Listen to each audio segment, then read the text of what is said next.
Eh bien, bonjour à tous. Je reviens vers vous aujourd'hui, du coup, avec un tirage avec la tortue, enfin plutôt les tortues. Comme ça avait été souligné, c'est un animal dont on m'avait répondu dans la série de stories que j'avais fait. Et du coup, j'ai fait mes petites recherches. J'ai été voir un peu tout le symbolisme qui est affilié à cet animal. Euh, qui est assez général pour toutes les tortues, mais avec aussi quelques petites nuances entre les tortues aquatiques et les tortues terrestres. Donc j'ai construit là un étalement du coup que je vais faire, euh, qui part du coup de vraiment les tortues, toutes ces tortues, tout ce qu'elle incarne, tout ce dont elle peut nous parler. Bien évidemment, l'étalement ne sera pas exhaustif, il ne peut pas parler de tout, mais il peut déjà souligner certaines choses. Donc, la tortue, c'est un animal qui est lié déjà à la terre, hein, à la terre et à l'eau.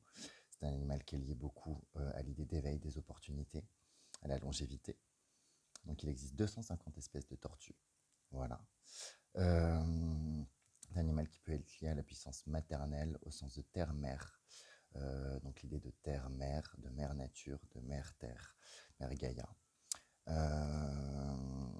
Ouais, il y a aussi des informations sur la tortue qui donnent bien évidemment envie de un peu de pleurer, hein. Puisque par exemple pour la tortue de mer, on estime qu'une tortue sur 1000, quand les bébés naissent, réussit à atteindre l'océan, que les autres du coup n'y arrivent pas. C'est aussi lié à ce symbolisme de résilience, hein, de la tortue. Mais c'est aussi un fait qui est de pire en pire, puisque souvent c'est la lumière de la lune qui permet aux tortues de pouvoir rejoindre l'océan, et que les lumières des hôtels, des bâtiments humains, etc., les brouillent, et donc elles vont dans le mauvais sens. Et donc elles meurent. Sur les 7 espèces de tortues de mer, elles sont toutes en danger critique d'extinction, donc classées en rouge. Voilà, je le dis pour information, hein. Voilà. Sinon, la tortue, c'est un animal qui est là depuis 250 millions d'années à peu près. Elle était là donc avant l'être humain. Dans pas mal de cultures, notamment en Chine, on considère qu'elle représente la mémoire des hommes, puisqu'il y a 3500 ans, on écrivait sur les carapaces des tortues. Carapaces qui sont d'ailleurs ses côtes et sa colonne vertébrale. Euh, voilà, pour ceux qui ne le sauraient pas. Dans la cosmogonie chinoise, le monde serait soutenu par 4 éléphants, soutenus eux-mêmes par une tortue. Je trouve l'idée assez géniale. Donc on trouve beaucoup de choses à travers le monde sur la tortue, mais beaucoup de fois, il y a les mêmes symboliques qui reviennent, hein, comme c'est le cas pour pas mal d'animaux. Pour la tortue de manière générale, on a l'idée d'éveil des opportunités, on a l'idée de longévité, d'apprendre à prendre le temps, ou justement un indicateur du fait qu'on prend peut-être trop de temps, et que des choses pourraient nous passer sous le nez. C'est un animal qui peut être lié aussi à tout ce qui va être émotionnel, création, circulation des énergies. C'est un animal qui est lié à l'idée d'une sagesse qui est très ancestrale, qui pourrait contenir toute la sagesse un peu du monde, dans cette idée de rapport à la terre-mère. Au Nigeria, par exemple, c'est un symbole de sexualité. Pour les Amérindiens, euh, donc il faut savoir que sur les carapaces des tortues, on a souvent 13 marques et divisions, qui est le nombre de lunes qu'on peut trouver. Donc c'est un animal qui est très associé à tout ce symbolisme lunaire. D'ailleurs, les tortues de mer suivent la lune, hein, pour rejoindre l'océan. Donc c'est aussi un animal du coup qu'on a vraiment affilié, notamment pour les tortues aquatiques, donc qui sont sur les rivages, à la lune, aux menstruations, au pouvoir des énergies féminines, donc notamment chez les Amérindiens, et notamment pour toutes ces tortues aquatiques.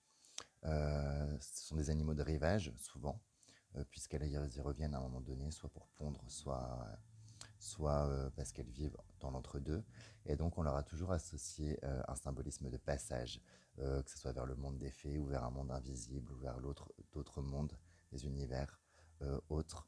Donc elle a aussi tout cet aspect gardienne des portes, gardienne de portes qui peut offrir certaines récompenses. Voilà, pour aller très rapidement sur la tortue. Du coup, on va faire un étalement à cette carte. Voilà pour cette tortue. Avec la première, on va voir quelles opportunités peuvent se présenter ici et maintenant. Les opportunités qui pourraient se présenter, l'énergie en tout cas, il y a certaines opportunités pour le moment vous regardez cette vidéo. Pour la seconde carte, on va essayer de voir tout simplement ralentir ou accélérer, puisqu'elle peut signifier les deux.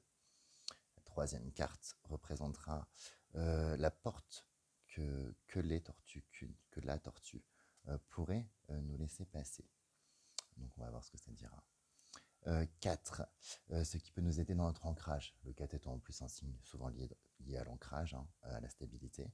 On va essayer de voir ça. Cinquième carte, ça sera la sagesse cachée, auquel je peux avoir accès.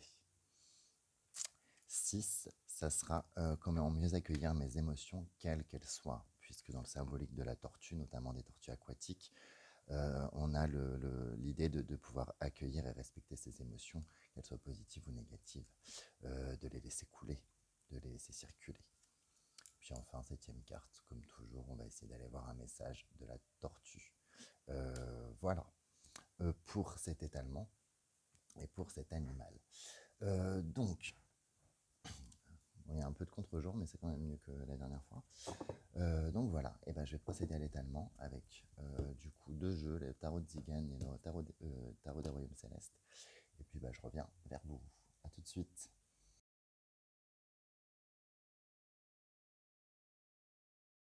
C'est parti, me revoilà. Donc l'étalement est fait. Donc j'ai pris une photo que vous voyez, j'ai essayé de le faire une espèce de forme de tortue. Voilà, avec les 2 jeux. Et puis on va y aller hein, tout de suite. Ne maintenons pas le suspense. Donc quelles opportunités peuvent se présenter en ce moment? Le pendu. Tout de suite là, il y a l'idée avec le pendu, adopter d'autres points de vue, d'autres perspectives. Donc des opportunités qui peuvent se présenter auxquelles on ne s'attendait pas forcément, qui ne correspondent pas forcément à nos attentes, qui demandent une souplesse dans le point de vue et les attentes qu'on pouvait avoir sur certains projets, sur certaines choses.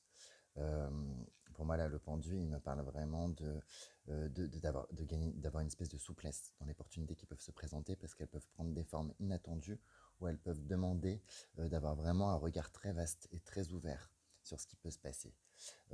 Puisque le pendu a cette image à la fois de quelqu'un qui est pris dans des événements auxquels il n'a pas forcément le contrôle, donc il a la tête en bas, et en même temps il est celui qui a un point de vue complètement différent de parce qu'il a la tête en bas, et donc qui voit des choses complètement différentes, un autre regard.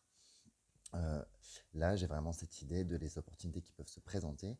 On a déjà un élément de réponse, je pense, pour la deuxième carte. On pourrait passer à côté tout simplement parce qu'on ne va pas les voir comme des opportunités. Ou alors, au contraire, on peut les voir justement, voir directement l'opportunité où personne ne la verra. Vraiment garder une vision large, ouverte et un point de vue un peu différent sur la situation ou sur les choses sur lesquelles on espère, sur les projets. Là, on demande de faire preuve d'une certaine fluidité et ouverture d'esprit. Vraiment une ouverture du regard, de vraiment voir large, voir là où on ne regarde pas forcément. Voilà, je pense que l'idée est assez claire, enfin j'espère, pour vous. Ok, deuxième carte, ralentir ou accélérer du coup. On a l'as de denier. Là pour moi l'as de denier, il me parle de l'idée de... Oh là, le téléphone est tombé, hein, bravo le pilier. Je vais essayer de le refixer.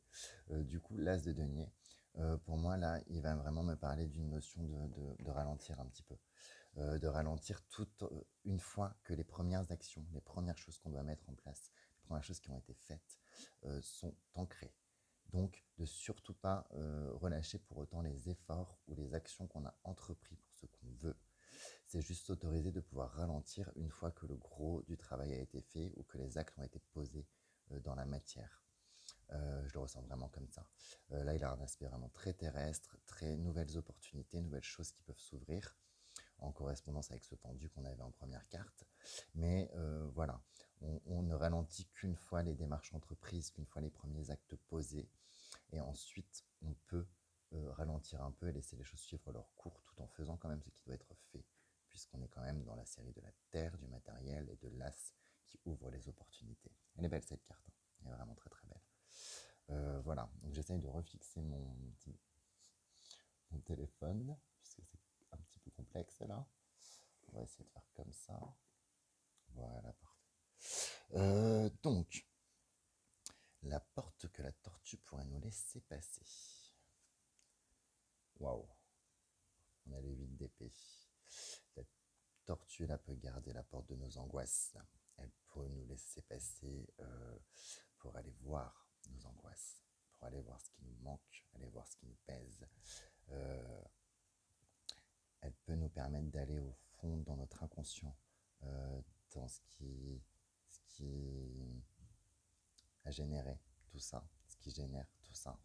Euh, Elle peut nous ouvrir la porte de nous-mêmes, je le ressens vraiment comme ça, là, la porte de nous-mêmes et des choses qui se jouent inconsciemment ou qui relèvent même pas que de nous, mais de choses, de bagages, de beaucoup de choses.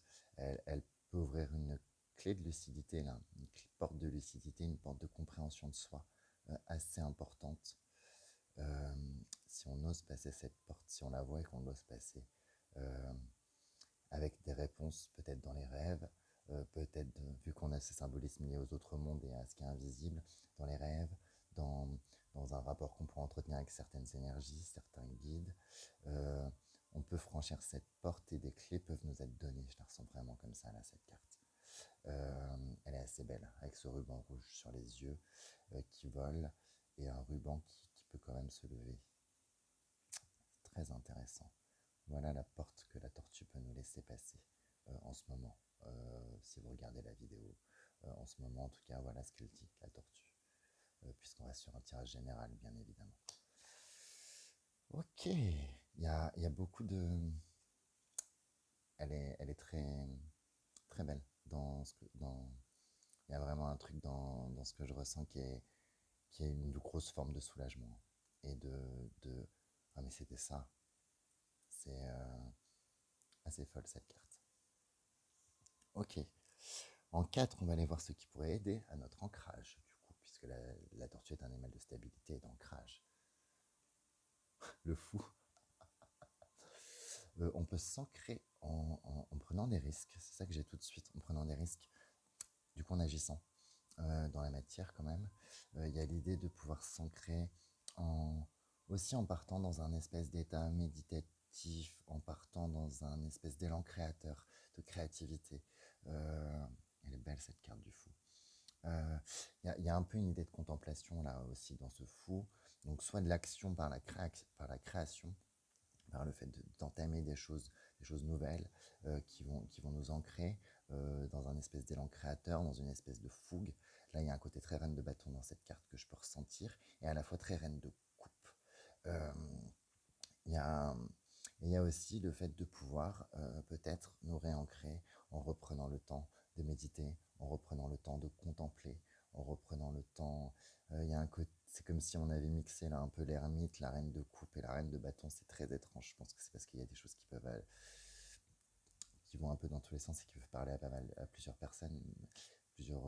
Mais c'est des peut-être même que les deux façons peuvent marcher. Peut-être même qu'elles sont complémentaires l'une avec l'autre. Mais comment récupérer notre ancrage? Il y a vraiment cette idée-là. Choses nouvelles, peut-être prise de risque en se lançant dans des choses nouvelles qui vont nous remettre dans l'ici et le maintenant.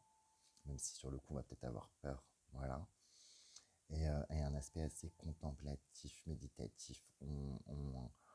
On repart à découvrir la beauté du monde. C'est un peu ça là dans cette carte, dans l'idée, dans ce fou-là. On repart découvrir la beauté du monde. Le zéro. L'idée de repartir de zéro peut nous ancrer. L'arcane qui n'a pas de numéro, là c'est le zéro, mais le fou n'a pas de numéro, il peut être la première ou la dernière. Euh, Peut-être en faisant table rase de certaines choses, il y a moyen de récupérer un ancrage ou de le renforcer. Voilà. Je n'irai pas plus loin, mais voilà.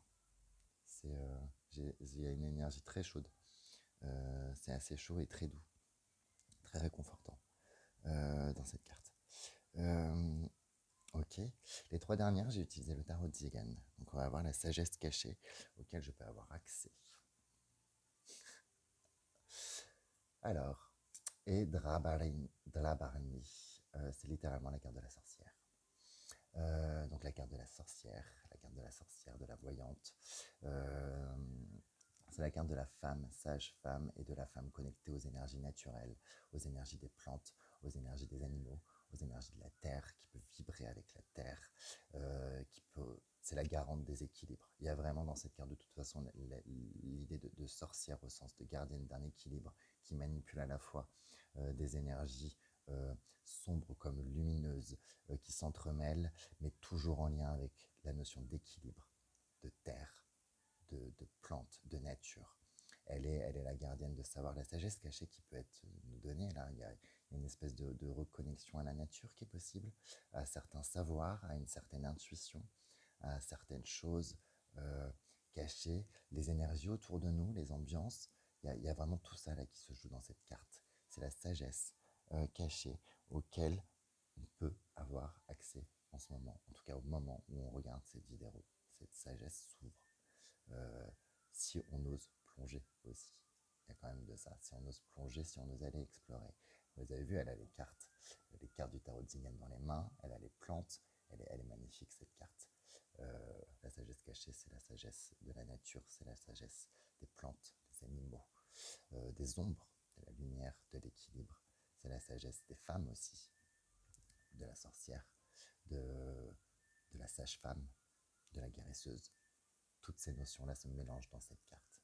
Ces sagesses-là, intuitives, puissantes, connectées, surtout si l'ancrage a été récupéré, je pense. Magnifique, je ne m'y attendais pas du tout. Merci la tortue. C'est c'est waouh. Euh, ouais, écoutez. Ok. Comment. Pardon, je suis perturbé. Comment mieux accueillir nos émotions, quelles qu'elles soient, du coup. Donc on a Otagar Lumeaki. Otagar Lumeaki. Accepter la notion de rythme, accepter cette spirale, accepter que les choses elles vont, elles viennent.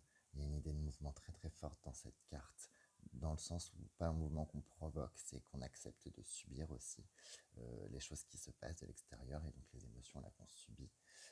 Vraiment, comment le mieux les accueillir en lâchant prise, en lâchant prise, en ne se forçant pas à être bien alors qu'on est mal, par exemple, en ne se forçant pas à faire, voilà, là il y a une invitation à prendre le temps qui est assez forte, euh, et qui est même pas forcément là du coup reliée au fait de chercher des causes, quoi que ce soit. C'est juste l'émotion arrive, elle est liée à quelque chose, on la ressent pour quelque chose, et on dit plus, accepte-la, et du coup là tu comprendras peut-être d'où elle viendra juste en l'acceptant, et laisse-la passer aussi. Euh, il y a l'idée d'accepter aussi de pouvoir être mal et de ne pas se forcer à aller bien. Je la ressens beaucoup là dans cette carte. Ok.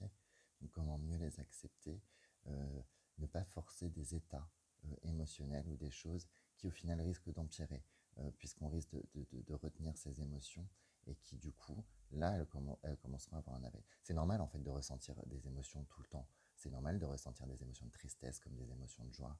Euh, la seule question qui se pose, c'est que est-ce qu'on les barricade, est-ce qu'on refuse de les ressentir, est-ce qu'on les enferme ou est-ce qu'on les laisse couler et puis ça ira mieux demain ou ça ira mieux tout à l'heure, ou il va se passer quelque chose qui va nous faire changer d'émotion. J'ai aussi le flux des émotions qui peuvent changer dans une journée. Accepter qu'on peut être content le matin et triste l'après-midi et inversement, et que c'est normal qu'on ne soit pas dans un truc émotionnel comme ça tout au long d'une journée. Ok. Ouh. Le message de la tortue pour nous. L'ours. Donc là, la tortue, elle nous réinvite. Il y a encore l'idée un peu qu'il y en avait dans ce fou et dans ce pendu. Donc on a Obero, l'ours. Il faut savoir que l'ours a sauté, hein, littéralement du tarot de Tzigane. L'ours, il est représenté sous forme de bébé, dans le sens où on lui donne du coup un certain calme, une certaine illusion qu'on peut le maîtriser ou qu'on peut essayer de le dompter. Et en même temps, il est là pour rappeler qu'en fait, ça reste un ours et que à l'intérieur de nous, euh, on a cette espèce sauvage, cette puissance, cette force, qu'on soit un bébé ours ou un ours adulte. Et, euh, et donc, du coup, là, y a vraiment cette idée très très forte dans cette carte, toujours de moi ce que j'ai pu voir, et puis elle est pas mal sortie ces derniers temps, de pas non plus montrer toutes ces cartes, de certaines sagesses qu'on doit garder pour nous, de certaines choses qu'on d'accepter de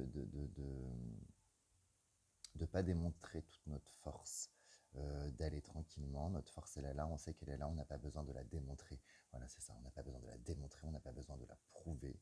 Et c'est peut-être même mieux si on nous sous-estime un peu quelque part. C'est peut-être pas plus mal d'être sous-estimé dans certaines circonstances, parce que du coup, quand notre force va jaillir, quand on va la mobiliser parce qu'elle est bien là, euh, elle va prendre toute cette puissance et toute cette teneur. Ok, et ben voilà pour le message des tortues. Et ben écoutez, j'ai été très très rapide alors que la tortue invite à prendre le temps. Je suis désolé, mais j'espère que c'était vraiment clair et limpide pour moi là. Donc voilà. Et ben écoutez, j'espère que ça vous plaira et que le message de ces tortues, tortues de terre, tortues aquatiques, tortues de mer, bah, vous touchera, vous parlera. Et notamment à la personne qui avait demandé, qui m'a soumis la tortue proposition. Et ben en tout cas, moi, c'est un animal que je découvre vraiment, que je trouve tout à fait génial et, et qui est vraiment beaucoup. Il y a énormément de douceur dans ce tirage. Voilà, c'est tout ce que j'aurais à ajouter. Je vous fais des bisous, je vous dis au revoir et puis à très bientôt.